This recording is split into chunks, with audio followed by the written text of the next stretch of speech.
Hello Cancer, and welcome to the very first video for your sign of the Men Edit. Now, I'm a little bit excited to bring this to you. For those that don't know what I'm talking about, just before Christmas I did a bit of a video update for the channel, and I talked about something that's quite dear to my side, and that's male suicide.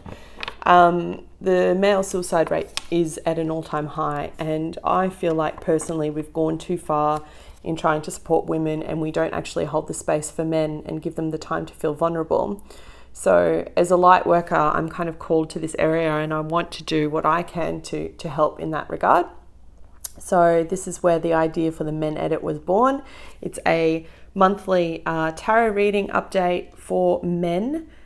So yes, ladies, I know you're cross-watching, but this is for the men only.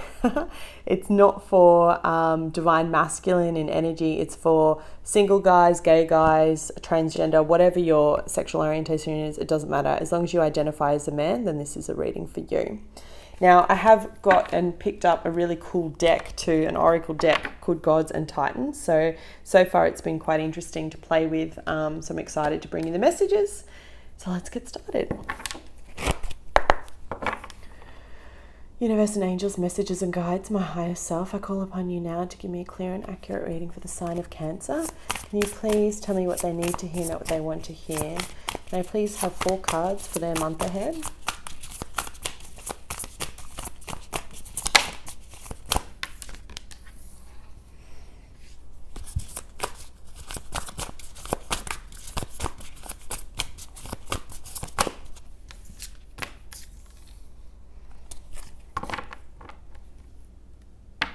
Hopefully you can see that it's not too wonky.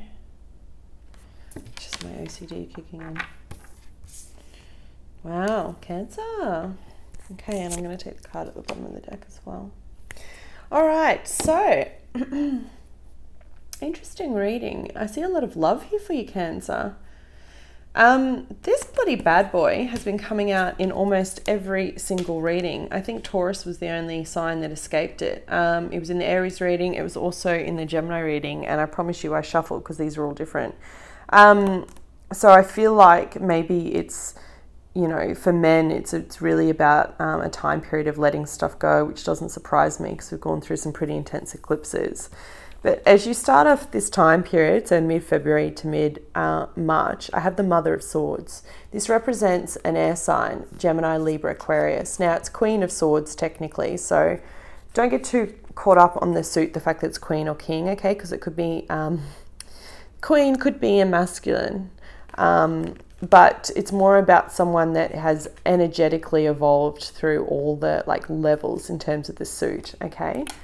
Now, if it is a Gemini, Libra, or Aquarius, I feel like this could be your love interest. I also have Sagittarius here, or a Taurus. So I mentioned Taurus to you already, so maybe go check out that video if that resonates with you. But I definitely feel like this is a period of love for you, which is pretty freaking cool because I'm filming this just before Valentine's Day. So maybe some of you are making a commitment, and I feel like you are offering your cup of love because I have the Knight of Cups here, okay? So this can actually speak about proposals. And what's interesting is I have the Knight of Cups coupled with the Hierophant. So the Hierophant is the card that typically, for most readers, represents tradition, right? Something that's concrete. So in the traditional words of love, that would be marriage. And this is a card that you see that offers a proposal. So maybe some of you are proposing marriage in this time frame because I also have an Ace of Cups at the base of that. Who's getting engaged? And if so, congratulations, because I think that's amazing. That's fantastic. I feel like if you are proposing, this person makes you feel very balanced. Ignore the fact that it's a stork with a baby. You're not getting engaged and having babies straight away, okay? I don't have those cards. What I do see, however, is this is someone that I feel makes you feel very balanced. And if it is this Queen of Swords, Gemini, Libra, Aquarius, then I feel like it's almost like this person, male or female, has the ability to really give you the clarity that you need. You know how sometimes as a Cancer, and especially as a man, like you feel so much, Yet I think for all the Cancer men that I have in my life and that I've worked with and that I've had the pleasure of knowing, it's like you almost get a little bit embarrassed of feeling so much. And it's like, oh, I don't know how to compartmentalize what I'm feeling. I don't know how to what to say. But I feel like this person, this woman, this man, whoever it is that's in your life, really helps you balance those emotions and feelings. And I feel like they actually give you the space, like what I'm trying to do for you now, to be able to be your true self, to be the real you. Because this is a card of mental anguish, okay? It can speak about deception and someone being shady and doing the dodgy thing. But I always look for the other cards that are around it to give me a message. That's the beauty of tarot, right? We don't just take one card on face value. And for me, like all the other signs as I've been reading it, it really does feel like you're kind of letting go a lot of mental thoughts, anguish, maybe even some anxiety, and releasing that. And maybe the anxiety is just about proposing. Maybe you've got the ring and you're a little bit nervous about when to choose your time. Because I feel like this is, you know, something that you feel very strongly about. Ace of Cups here, proposing a brand new beginning. Now this can speak about reconciliation, but you don't have any of the other cards around that at all. What you do have is wanting to propose, looking for something more concrete. Now, for the single lads out there that are just like babies and you're not quite ready to get married yet, don't freak out. This could just speak about proposing like exclusivity, right? Saying, look, I really think you're amazing and I want you to be mine. I don't want you to be anyone else's, which is very sweet too, right? Mazel tov to you. But this is great. This is an absolutely beautiful reading. And the energy, even as I'm reading it, feels really light. Like it just feels really, you know, that merry kind of Christmas, cuddly kind of energy. Yeah, really nice. Now, if you are completely single and you're going, Ali, I'm not proposing to anyone, I'm not asking anyone to be my girl or my guy, then I feel like this is you actually being ready for love, being ready for a commitment. I feel like it's you finally letting go of your demons and whatever it is that has held you back. And having the clarity to understand not only why things happened the way they did, but the role that you had to play, and now being prepared as you're going into March, mid-March into April, to welcome in a new connection. And for some of you, it could be you may not have even met this person yet. You could meet this person towards the end, like as you get closer to March. And I feel like it could, as I said to you, someone that kind of literally helps you find the balance when it comes to your emotions, or helps you find the balance when it comes to your thoughts and your emotions, and also the practicality of work. I don't see a lot of stuff here around money for you, okay, or work. It's really more about your mental state and love, right? So for me, it's really much, it's very much a message of letting go of any kind of mental anguish that may have held you back, and moving forward so that you can have a brand new beginning with someone, and being in the emotional space that you can welcome someone in. So if you've been kind of hiding like under the covers and feeling a little bit lonely or whatever the case is, I feel like there's definitely new love coming in for you, okay? Absolutely. I've got two cards that show me that, and the person that you meet could be someone that you actually do want to spend your life with. It could be life partner stuff.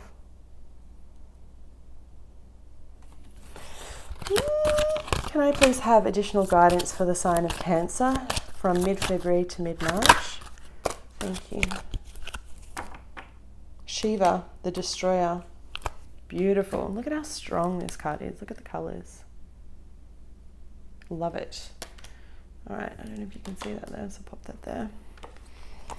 Let me read it for you from the book. So far, I'm still getting used to all of these oracle cards, but they've been pretty cool. They've given a lot of extra merit to what's there. So the card is obviously titled Destruction, okay? And the key words are really about letting go of old beliefs. What was I saying? That's pretty cool. I love it when the cards do that. It's like backing up what's coming through as a reader. Dance away any old beliefs that burden you. Defy and destroy what stands in your way to happiness and enlightenment. Frickin' yeah, Cancer. The Lord Shiva comes dancing into our earthly plane in many forms and has many faces, but it's also his role as Shiva the Destroyer that we will examine here. Shiva is the third aspect of the Hindu trinity, Brahma being the creator and Vishnu being the preserver. While some fear the idea of destruction, it is important to see this action as part of the natural continuing cycle of all things and in some ways a relief from the burden of suffering. Shiva is both esoteric and erotic, and there's nothing extra with Shiva. All that is not real is destroyed, yet there is the essential masculine energy left for his connection with Praviti, his consort. Shiva is often pictured stepping upon the demon of ignorance as he disassembles what is not needed. By letting go of old beliefs and false identities, we become freer and in the end more enlightened. Shiva worshippers in India are amongst the most wild-looking of all yogis, with ungroomed hair and covered in ash. The symbol of Shiva, the Shiva lingam, is commonly found in most Hindu homes, along with balancing symbol of Praviti. Really beautiful.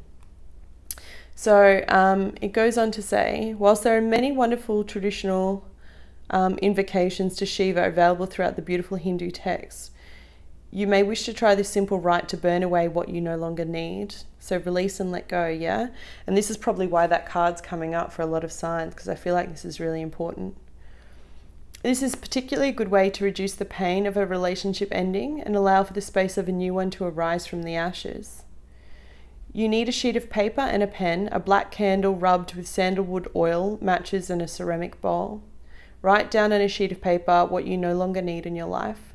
In particular, write down fears, beliefs that do not serve you or a habit you wish to break. Light the black candle. Say, Lord Shiva, I ask you to assist me with destroying what I no longer need. Please guide me now. Then read out your list of things that you no longer want in your life. Whilst you do this, feel what these things have cost you in peace of mind, enjoyment, and even monetary terms if this is relevant. You should not feel positive at this point. Now know that this is the burden that these things hold on your body, mind, and spirit. It is now time for Shiva to destroy these things once and for all. Are you ready? Say, Mighty Shiva, I ask you to dance your way and destroy what I know I no longer need. Release these things to you. I release these things to you knowing that you'll make space for a new. Burn the paper by letting it close on the candle. Once it is burning, place it in the bowl. Once it has turned to ashes, go out into the garden. Smear a bit of the ash on your chest over your heart and say, Thank you, Shiva, Almighty Destroyer. My mark is my agreement. I now start afresh. I give these ashes in honor of your wisdom, and pour the ashes upon the ground and cover with soil. Wow, so that's pretty intense, Cancer, but do you know what? If there's something that you need to let go and you feel like maybe a ritual will help you, this is the only negative card in your entire spread, then do so, because what I see when you do that is brand new sparking love coming in. All right, I hope you found this video helpful. If you did, please hit the like button. It helps the channel more than you know and lets me know that you've enjoyed this so I can keep bringing it to you every month and spending my time. If you found it really resonated, please write me a comment. I do read all of them, and I wish you much love and light for the month ahead. Take care.